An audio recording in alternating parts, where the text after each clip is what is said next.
ভাবা যায়। দেখতে পাচ্ছ ওই দূরে দেখো, ওই দূরে মানে এত বৃষ্টি পড়ছে, এত বৃষ্টির মধ্যে দেখো ছাতা না নিয়ে দাঁড়িয়ে পড়েছে ছবি তোলার জন্য। মানে এগুলোই বলে আসল মডেল। মডেলকে দেখার পর চলে আসলাম মিষ্টির দোকানে। ভাবছি গ্যাংটকের কিছু মিষ্টি জিলেপি খাবো।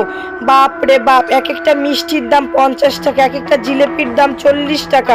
ভাবা যায়, দরকার নেই। তারপরে চলে আসলাম, মানে আমি তো আসিনি, আমার বর টেন্ট টানতে টানতে নিয়ে চলে আসলো কোন দোকানে। দেখো দোকানটা দেখলে বুঝতে পারবে কিসের দোকান।